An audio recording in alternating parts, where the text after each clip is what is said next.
Hello friends, சூப்பரான தக்காளி ஊறுகாய் ஒரு வருஷம் ஆனாலும் கெட்டு போகாதுங்க. எப்படி பண்ணலான்னு பார்க்கலாம் வாங்க. ஒரு கடாயில் 2 டீஸ்பூன் கடுகு, 2 டீஸ்பூன் வெந்தயம் போட்டு நல்லா ட்ரை ரோஸ்ட் பண்ணி எடுத்துக்கலாம். நல்லா ப்ரௌன் கலராக ஆக வரைக்கும் நல்லா வறுத்து எடுத்துக்கலாங்க. இது ஒரு மிக்ஸி ஜாரில் மாற்றி நல்லா பவுட்ரு பண்ணி எடுத்துக்கலாம். பார்த்திங்கன்னா இது நல்லா வறுபட்டுருச்சு. இப்போ நம்ம இதை எடுத்துக்கலாம்.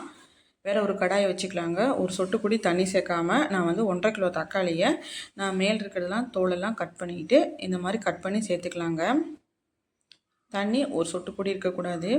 இப்போ பார்த்திங்கன்னா 1 கிலோ தக்காளியை இப்போ போட்டாச்சு. புளி கரைசல் வந்து 100 கிராம் புளியை நல்லா கரைச்சி வச்சுக்கிறாங்க. இப்போ அதில் ஊற்றிக்கலாம். உப்பு தேவையான அளவு உப்பு போட்டுக்கலாங்க. இதை நல்லா ஒரு கரண்டி வச்சு நல்லா மிக்ஸ் பண்ணிக்கலாம்.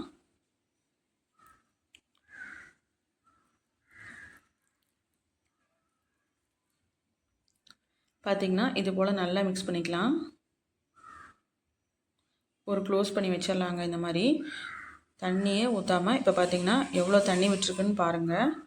மறுக்கும் ஒரு கலரி வச்சிடலாங்க. இந்த மாதிரி ஒரு கலக்கிக்கலாம்.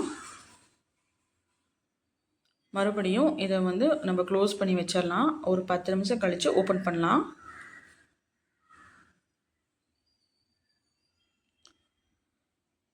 பார்த்திங்கன்னா நல்லா இப்போ வெந்துருச்சு. ஒரு 75% நல்லா வெந்துருச்சு. இப்போ நல்லா கரண்டிலேயே நல்லா மேஷ் பண்ணிக்கலாங்க. நல்லா ஹை ஃப்ளேமில் வச்சு நல்லா கொதிக்கணும். இப்போ பார்த்திங்கன்னா கரண்டிலே வச்சு இப்போ நல்லா மேக்ஸ் பண்ணியாச்சு. இப்போ பார்த்திங்கன்னா மிளகாத்தூள் வந்து 3 டீஸ்பூன் போட்டிருக்குறாங்க.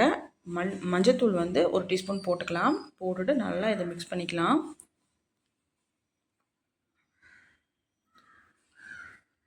பார்த்திங்கன்னா இப்போ நல்லா கொதிக்குது.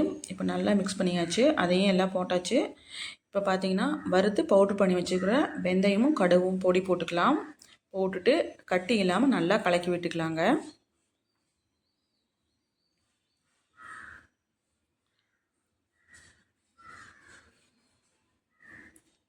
அவ்வளோதான். நல்லா கலக்கி விட்டுட்டு அதுக்கப்புறம் இதுக்கு நம்ம வந்து ஒரு தாளிப்பு கொடுத்துடலாம். நல்லெண்ணெய் சேர்த்துருக்குறேங்க. 50 ml நல்லெண்ணெய் சேர்த்துருக்குறேன். 2 டீஸ்பூன் கடுகு போட்டுக்கலாம். 4 கொத்து கருவேப்பிலை போட்டுக்கலாங்க.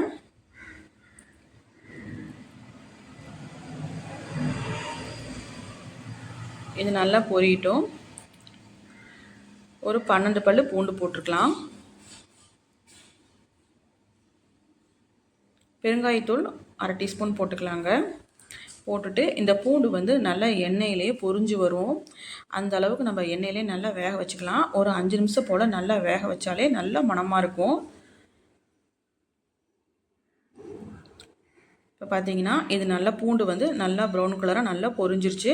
இதை வந்து நம்ம இந்த ஊறுகாயில் ஊற்றிக்கலாம். இதே மெத்தடில் செஞ்சு பாருங்கள். ரொம்ப சூப்பராக இருக்கும். நல்லா மிக்ஸ் பண்ணிக்கலாங்க.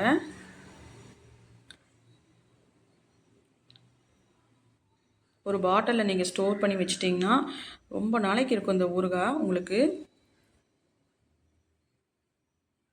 இப்போ பார்த்தீங்கன்னா இதை நல்லா மிக்ஸ் பண்ணிக்கலாம். பார்க்கவே சூப்பராக இருக்குது.